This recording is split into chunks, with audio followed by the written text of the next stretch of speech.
মা, এখানে বসে আছেন যে? আপনার কি শরীর খারাপ? হ্যাঁ রে বৌমা, শরীরটা একটু খারাপ লাগছিল, তাই ঘুম থেকে উঠে সরাসরি এখানে চলে এসেছি। একটু রোদের তাপে শরীরটা ভালো লাগছে এখন। কিছু কি বলবে বৌমা? হ্যাঁ মা, আসলে হয়েছে কি, ঘরে কিছুই নেই রান্না করার। কি যে রান্না করব কিচ্ছু বুঝতে পারছি না। আর আপনার ছেলেও তো এখনো কাজ থেকে ফিরলো না। যদি কাজ থেকে ফিরতো তাহলে হাতে করে কিছু অন্তত একটা নিয়ে আসতো। এখন সকাল গড়িয়ে তো দুপুরই হতে চললো প্রায়। আমরা তো সবাই না খাওয়া। ঘুম থেকে উঠে পুকুর পাড়ে গিয়েছিলাম শাক পাতা তুলতে। সেখানে গিয়ে দেখি ধবলির মা সকল শাক পাতা তুলে নিয়ে গেছে। এই তো কিছুদিন হলো তুমি বউ হয়ে এ ঘরে এসেছো, এখনই এইসব কাজ করা শুরু করে দিয়েছো বৌমা। এসব কি তোমায় মানায়? কি আর করব মা, পেটের ক্ষুধা কি সহ্য করা যায়? আর আপনারও তো শরীরটা ভালো নেই, উনিও কাজ পাচ্ছে না, আমাকে তো কিছু একটা করতে হবে, তাই না মা? আর শুনুন মা, লোকে কি বলবে সে কথা বাদ দিন। কেউ আমাদের এসে খাইয়ে দেয় না, আমাদের খাবার আমাদেরই খেতে হয়। আসলেই বৌমা, তোমার মতো এরকম ভালো আর লক্ষ্মী বৌমা খুঁজে পাওয়া বিরল। আমাদের কথা কত চিন্তা করো তুমি। আসলেই ভাগ্য করেও এরকম বৌমা পাওয়া যায় না। তুমি দীর্ঘজীবী হও বৌমা, তুমি দীর্ঘজীবী হও, অনেক বছর বেঁচে থাকো মা। আপনার মতো এরকম মায়ের মতো একটা শাশুড়ি পেয়ে আমিও তো কম ভাগ্যবতী নই মা। মা, আপনি তাহলে এখানে একটু বিশ্রাম করুন, আমি ঘরে যাই, গিয়ে দেখি উনি তো আবার চলে আসবেন একটু পর। হাতে করে যদি কিছু একটা নিয়ে আসেন তাহলে আমি রান্না চাপিয়ে আপনাদেরকে খাবার দেব, কেমন? ঠিক আছে বৌমা, তাহলে তুমি ঘরে যাও, আমি এখানে একটু বসে বসে রোদ পোহাই। তুমি চলে এসেছো? কিছু কি এনেছো রান্না করার? সকাল থেকে উনুনে আঁচ পড়েনি। মায়েরও তো শরীরটা ভালো নেই, ঠিকমতো খাবার না খেলে তো আবার আরও অসুস্থ হয়ে পড়বেন। হ্যাঁ গিন্নি, আমি চলে এসেছি। আর সামান্য কিছু কাজ করেছিলাম, তাই কিছু বাজার করে নিয়েও এসেছি। রান্নাঘরে গিয়ে দেখো, কিছু বেগুন আর আলু এনেছি, ওগুলো কেটে রান্না করে নাও। ঠিক আছে গো, আমি একটু পরে রান্না বসিয়ে ফেলছি। আর শোনো, কোথাও কি কাজ খুঁজে পেয়েছো? না গিন্নি, স্থায়ীভাবে সেরকম কোনো কাজে আমি খুঁজে পাইনি। একটা কাজ খুঁজে পেয়েছি, সেটাও আবার 15 দিনের জন্য। এরপর আমাকে অন্য কোনো কাজ করতে হবে। হ্যাঁ গো, দাঁড়িয়ে কথা বলছো যে, বসো না, একটু কথা বলি। সারাদিন তো সময়ই পাই না তোমার সাথে দুটো কথা বলার। এই তো গিন্নি বসলাম, বলো কি কথা? যা বলবে একটু তাড়াতাড়ি বলো গিন্নি, তোমাকে তো আবার রান্না করতে যেতে হবে, খুব খিদেও পেয়েছে। হয়েছে কি, কিছুদিনই তো হলো আমি এই বাড়িতে বউ হয়ে এলাম, তাই তোমাকে একটা কথা বলবো বলবো বলে বলতে পারছি না গো। বলবো কি, আমারটা খুব ভয় লাগে। আরে গিন্নি, ভয় পাওয়ার কি আছে? তোমার যদি কিছু জানার থাকে তাহলে আমাকে খুলে বলো, আমি সব উত্তর দেব। বলছিলাম যে, তোমরা তো দু ভাই তাই না? আর মাও তো আমাদের সাথে থাকে। তোমার বড় ভাই অনেক ধনী হওয়া সত্ত্বেও তোমার মায়ের কোনো খোঁজ খবরই নেন না। সেদিন আমাদের বাড়ির পাশ দিয়ে হেঁটে গেলেও আমাদের সাথে কোনো কথাই বললেন না। আচ্ছা, ওনার সাথে কি তোমার কোনো কারণে মনোমালিন্য হয়েছে? কেন উনি এরকম করেন আমাদের সাথে? আর সব থেকে বড় কথা হচ্ছে, তোমার বাবা তো অনেক ধনী ব্যক্তি ছিলেন, তাই সেই সূত্রে তো তোমরা দু ভাইয়েরই আর্থিকভাবে সচ্ছল থাকার কথা। যেখানে তুমি একটি কুড়ে ভাঙা ঘরে থাকো, সেখানে তোমার ভাই অনেক বড় একটা দালানে থাকে, আর তার রাজকীয় সব খাবার দাবার পোশাক আশাক। আমার বাবা আমাকে খুবই ভালোবাসতেন গিন্নি, কিন্তু বড় ভাই 2 নাম্বারি করে আমার সকল সম্পত্তি সে হাতিয়ে নিয়েছে। নকল দলিল করে তার নামে সব কিছু করে নিয়েছে। তবে কি জানো তো গিন্নি, সব কিছু বিধাতার হাতে ছেড়ে দিয়েছি, সে ভালো থাকুক। সেটাই ভালো। তবে যদি তুমি সত্য হয়ে থাকো তাহলে একদিন সত্যের জয় নিশ্চয়ই হবে। সত্য কখনোই চাপা থাকে না, কোনো না কোনো একদিন সঠিকটা বেরিয়েই আসবে, তুমি দেখো। আচ্ছা শোনো, তুমি একটু বিশ্রাম নাও, আমি রান্নাটা করে তোমাকে খাবার দিচ্ছি, কেমন? হায় রে বিধাতা, এই কয়টা আলু বেগুন দিয়ে আমি কি রান্না করব? এগুলো তো আমাদের একবেলাতেই হয়ে যাবে, আর রাতে কি খাবো সেটাই তো বুঝতে পারছি না। উনি যেই কাজ শুরু করেছে সেই কাজে তো অল্প কিছু টাকাই ওনাকে দেয়, কিভাবে যে সংসারটা চলবে সেটাই আমি বুঝতে পারছি না। ঘরটা তো ভাঙা ভাঙাই, আর রান্নাঘরের যে অবস্থা যে কোনো দিন ভেঙে মাথায় পড়বে। হে বিধাতা, একটু সুখের দেখা দাও আমাদেরকে। আমার স্বামী তো অনেক ভালো মানুষ, কেন তুমি ওনাকে কষ্ট দিচ্ছ? যাক, এগুলোকে রান্না করি, তারপর যা হবার তাই হবে। আর আমি তো কচু শাকের পাতুরি খুব ভালো রান্না করতে পারি, তাই কচু শাক তুলে এনে কিছু শাক সিদ্ধ করে পাতুরি করে নেব। বৌমা, আমি একটু খালেকদের বাড়িতে যাচ্ছি, তুমি একটু ঘর দৌড়টা ভালো মতো দেখো, বিড়াল এসে সব খাবার খেয়ে যেতে পারে। আচ্ছা মা, আপনি তাহলে যান, আর আমি এদিক দিয়ে খাবারটা রান্না করে ফেলি। আর শুনুন, খালিকের মায়ের কাছ থেকে একটু নুন চেয়ে আনবেন আসার সময়, নুনও শেষ হয়ে গিয়েছে।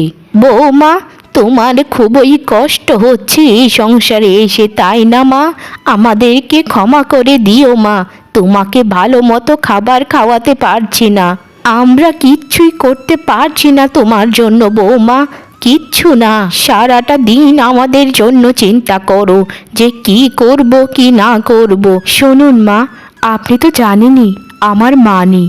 যেদিন আপনাকে প্রথমবার দেখেছিলাম সেদিনই আমার কেমন জানি না আপনাকে আমার মায়ের মতো লাগলো। সেদিনই শপথ করেছিলাম যাই হয়ে যাক না কেন, বিয়ে যদি করি তাহলে আপনার বৌমা হয়েই আসবো আমি।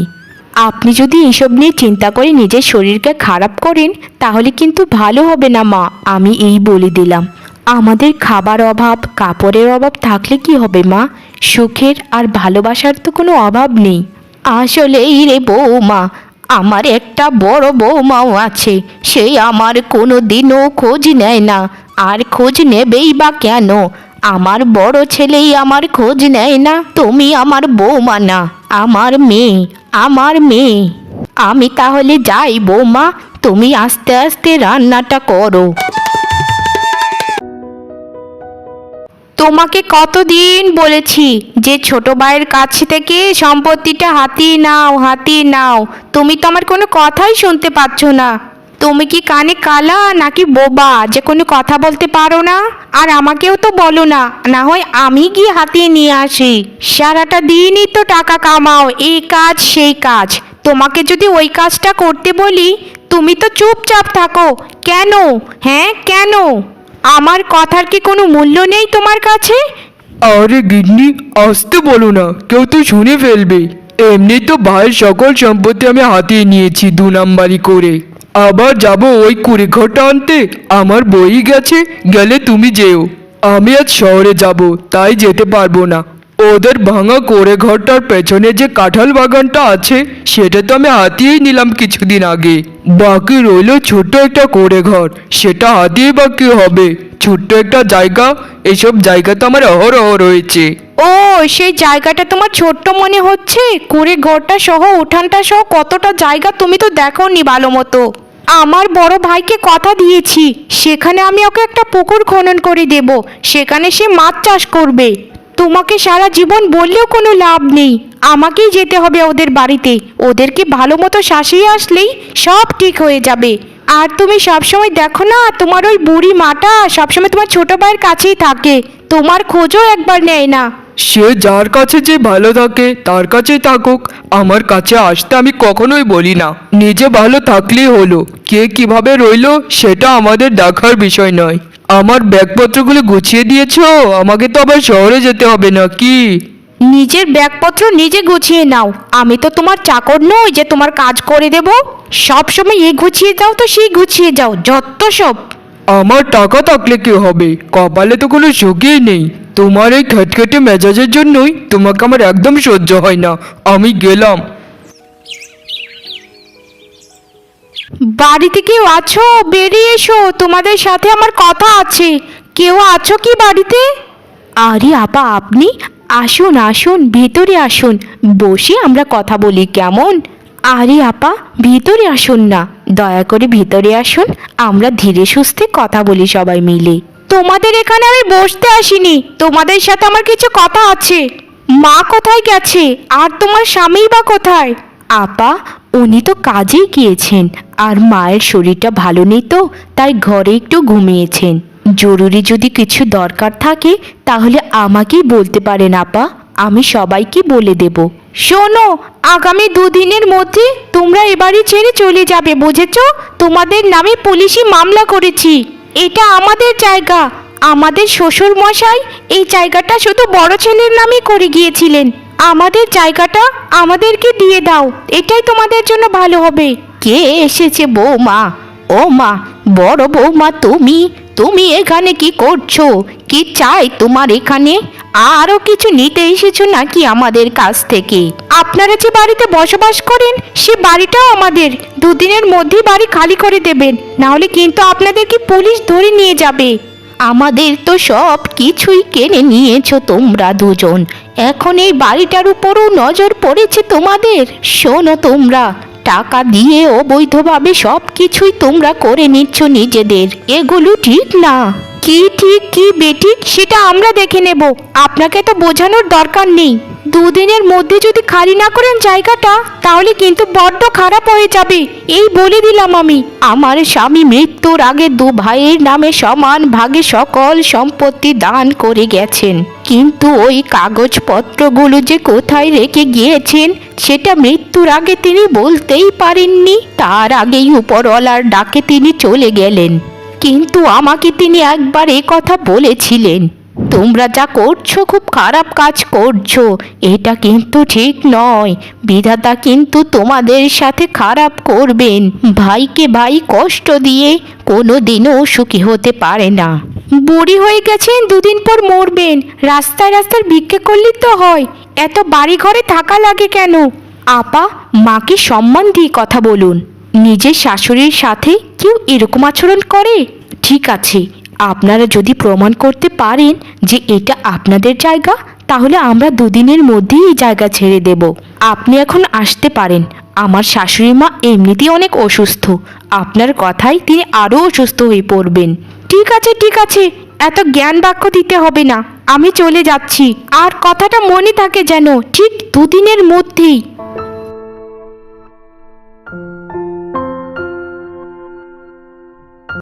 মা, এখন কি হবে?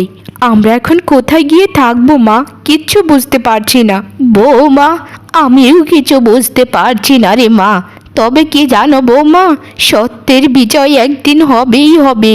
বিধাতা যদি সত্যিই থেকে থাকেন তাহলে আমাদের রক্ষা করবেনই করবেন, তুমি অত ভেবো না তো মা। হ্যাঁ মা, আমিও এটা মনে করি, বিধাতাই আমাদের মঙ্গল করবেন, বিধাতাই আমাদের রক্ষা করবেন। আমি যদি ভুল না করি এটা রাজুরই বাড়ি, তাই না? আর আপনিও হয়তো রাজু। হ্যাঁ সাহেব, আমি রাজু। কিন্তু কি হয়েছে সাহেব, আমরা কি কিছু করেছি? না, তুমি কিছু করনি, কিন্তু অনেক কিছুই করেছো। তোমার বড় ভাইয়ের জায়গায় অবৈধভাবে ঘর বেঁধে থাকছো, সেটা কিন্তু বেআইনি। এখনই এ বাড়ি ছেড়ে চলে যাও, এখনই, না হলে কিন্তু আমি অ্যারেস্ট করতে বাধ্য হব। এইসব কি কথা বলছেন সাহেব? আমার ছেলেকে আপনি ধরে নিয়ে যাবেন না, এটা আমাদের নিজেদের বাড়ি। আমার বড় ছেলে আমাদের সাথে বিশ্বাসঘাতকতা করছে। হ্যাঁ সাহেব, মা একদম ঠিক কথা বলছে। উনি আমাদের সাথে প্রতারণা করছেন, উনি আমাদের সকল জমি কেড়ে নিয়েছেন। আমাদেরকে আপনি বিশ্বাস করুন দয়া করে। আর ওনার স্ত্রী আমাদেরকে বলেছিলেন যে 2 দিনের মধ্যে আমাদের বাড়ি ছাড়তে হবে। আপনি একদিন পরেই বা আসলেন কেন? এই শোনো, তোমাদেরকে আমি জবাবদিহিতা করতে আসিনি, বুঝেছ? শোনো, মানবতার খাতিরে তোমাদেরকে আর একদিন সময় দিলাম। কাল সকালে উঠে পোটলা পটলি গুছিয়ে এখান থেকে চলে যাবে। আর যদি তোমরা এসব না করো, কালকে সবাইকে আমি অ্যারেস্ট করব, তারপর জেল কাটবে তোমরা। ঠিক আছে সাহেব, আমরা কালকে এখান থেকে চলে যাব। এই পৃথিবীতে টাকার কাছে সকল কিছুই হার মানায়, যার যত টাকা তার তত ক্ষমতা। আপনি এখন এখান থেকে চলে যান, আমরা কাল সকালে ভোরে উঠেই সবাই চলে যাব। মা, আমি একটু রাবেয়াদের বাড়িতে যাচ্ছি, আসলে খাবার কোনো চালই নেই, ওদের কাছ থেকে একটু চাল ধার করে আনি।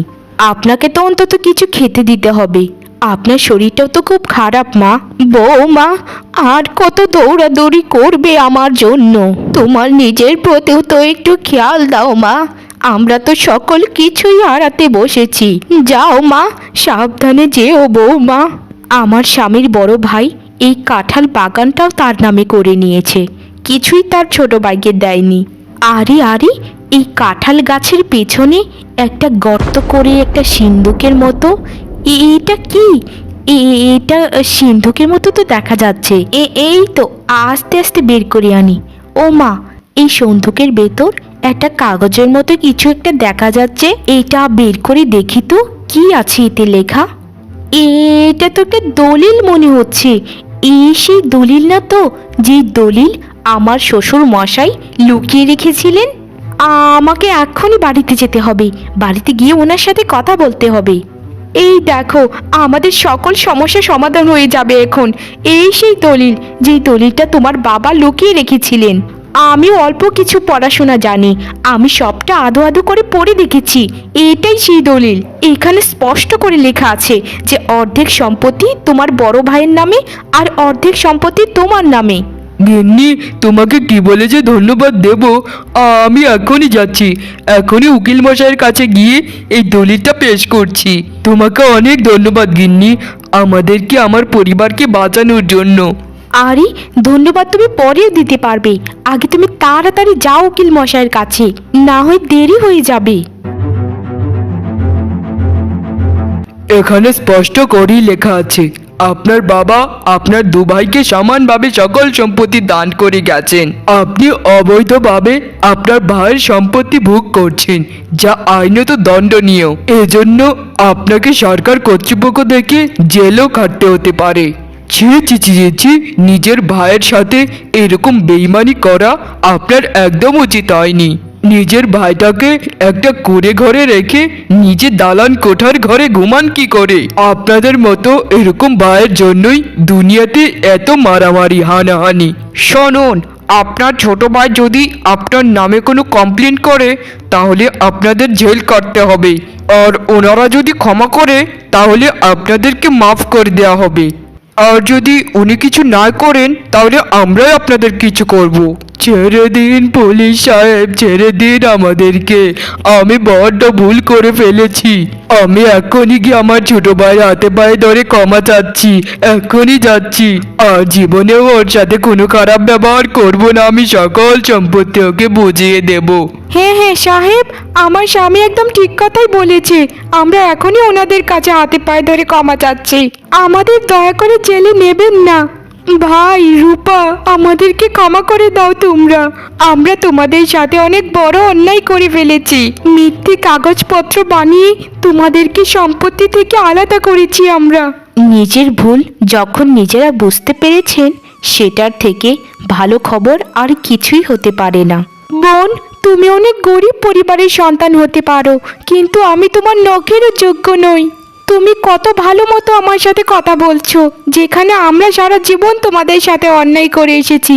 ভাই, আমাদেরকে ক্ষমা করে দে তুই, আমি সকল সম্পত্তি তোকে বুঝিয়ে দিচ্ছি, আমি এ গ্রাম ছেড়ে চলে যাব। না বড় ভাই, সম্পত্তি আমার একার না, দুজনের। তাই আমরা সারা জীবন দুজন একসাথেই থাকবো।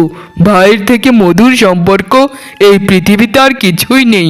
আমাদের সাথে থাকবে না ভাই? আপনারা দুজন, আমরা দুজন, আর মা, কত সুন্দর আমাদের সংসার। থাকবো ভাই, থাকবো, আমরা সারা জীবন একসাথে থাকবো। আমাকে ক্ষমা করে দে ভাই, আমাকে ক্ষমা করে দে।